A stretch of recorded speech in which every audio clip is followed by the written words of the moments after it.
Hello दोस्तों, तो कैसे हैं आप सब। Welcome back to another video. आज के इस वीडियो में द किंगडम ऑफ रूइन के एपिसोड 2 को एक्सप्लेन करने वाले हैं। Without wasting any time let's start our video में आगे बढ़ने से पहले प्लीज हमारे वीडियो को लाइक और हमारे चैनल को सब्सक्राइब कर लेना। Let's start our video. उस स्पेशल सेल में से एडोनिक अपनी जंजीरों को तोड़ता हुआ बाहर निकलता है। उसकी आंखें गुस्से से लाल थी।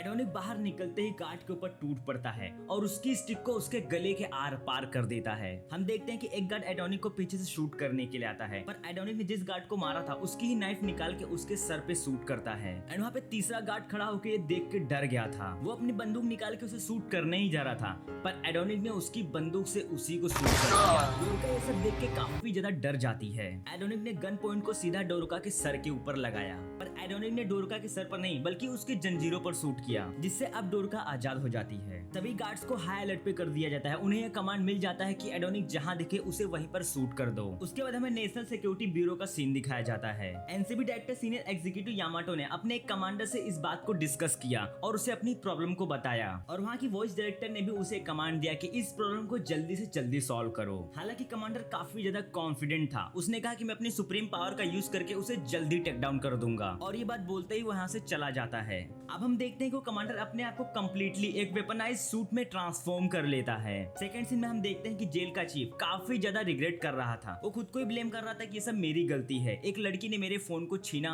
और उसने सारे लड़कियों को आजाद कर दिया। ये भी दिखाया जाता है कि एडोनिक ने अपने रिटर्न स्टाइल समनिंग पेन को भी वहां से लेके चला जाता है, और इसकी वजह से उस चीफ की टोटली फट जाती है। ये भी बोलता है कि अब मुसीबत आने वाली है, क्योंकि उस पेन के बिना एडोनिक किसी का कुछ नहीं बिगाड़ पाता। और अब उस चीफ को भी ये कंफर्म हो जाता है कि वो कैदी कोई और नहीं बल्कि वो विच का अप्रेंटिस एडोनिक था, और इसकी वजह से वो और भी ज्यादा डर जाता है। सीन शिफ्ट होता है। हम देखते हैं कि एडोनिक अपने पेन के साथ एक बिल्डिंग के ऊपर बैठा था, और वहीं से एडोनिक ने उस गन से एक बुलेट फायर की और अपने रिटर्न स्टाइल समनिंग मैजिक का यूज किया, जिसकी वजह से वो बुलेट एक जायंट बुलेट बन जाती है और वो एक बिल्डिंग से जाकर टकरा जाती है, और जिसकी वजह से वो बिल्डिंग सभी लोगों के ऊपर गिरने लगती है। एडोनिक का ये फर्स्ट वर्ड था, अब सब लोग मरोगे। उसके तुरंत बाद हम देखते हैं कि उस गार्ड ने लगभग जेल के सभी लड़कियों को जान से मार दिया है। इसके साथ साथ उस कमांडर ने उस जेल के चीफ को भी जान से मार दिया। एडोनिक जो भी डिस्ट्रक्शन फैला रहा था उन सबका ब्लेम डोरका खुद के ऊपर ले रही थी। अब न्यूज रिपोर्ट पे भी हाई अलर्ट जारी कर दिया गया था। एडोनिक अकेले चलते चलते वो खुद से ही बातें कर रहा था। वो क्लोई की बातों को याद कर रहा था और मुस्कुरा रहा था, और वो कहता है कि मुझे आज भी याद है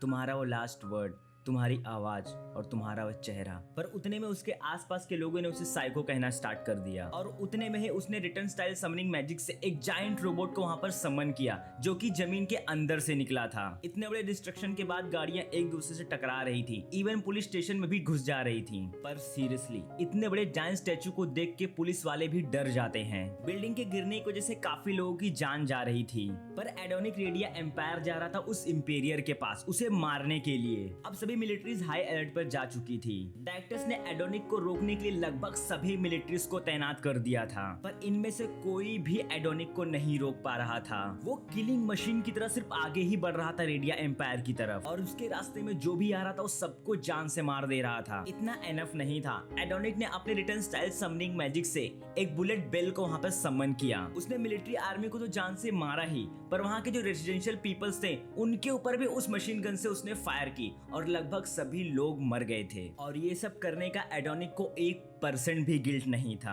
आर्मी के लोग एडोनिक के ऊपर बुलेट इवन रॉकेट से भी फायर कर रहे थे, पर उसका एक सिंगल भी वो लोग डैमेज नहीं कर पा रहे थे। एडोनिक के डिस्ट्रक्शन की वजह से बिल्डिंगें टूटने लगी थी और वो लोगों के ऊपर गिर रही थी, और उतने में वहां पर डोरका आ जाती है और वो एक बच्चे को बचाती है उसके ऊपर, जो कि बिल्डिंग गिरने वाली थी। एंड फिर डोरका ने उस बच्चे को किसी और के हैंडओवर किया और वो चली जाती है एडोनिक को रोकने के लिए। सीन शिफ्ट होता है। हम देखते हैं कि इंपीरियर अपने बेड पर लेटा था और उसकी क्वीन उसके बाजू में ही बैठी थी। हालांकि इंपीरियर अब काफी ज्यादा बीमार था, वो मरने ही वाला था लगभग, क्योंकि उसके मुंह से ब्लड निकल रहा था। वो इंपीरियर अपनी क्वीन से कहता है क्या ये गॉड का श्राप है मुझे, क्योंकि मैंने बहुत सारे विचेस को जान से मारा है, इवन उन्हें फांसी भी दी है। इतना ब्रूटल मौत मैंने शायद ही किसी को दिया हो। उसे अपने किए पर जरा सा भी रिग्रेट नहीं था। वो कहता है कि मैंने जो भी किया वो ह्यूमन सिविलाइजेशन के भले के लिए ही किया है। मैंने विच और उनकी मैजिकल पावर्स को मिटा के सबसे बेटर काम किया है। इससे ह्यूमंस का ही एवोल्यूशन होगा। और आसपास के लोग भी प्रोग्रेस होंगे। और वहीं सेकंड सीन में हमें ये दिखाया जाता है कि एडोनिक अकेला ही सभी आर्मी से फाइट कर रहा था। उसे लगभग रोक पाना इम्पॉसिबल था।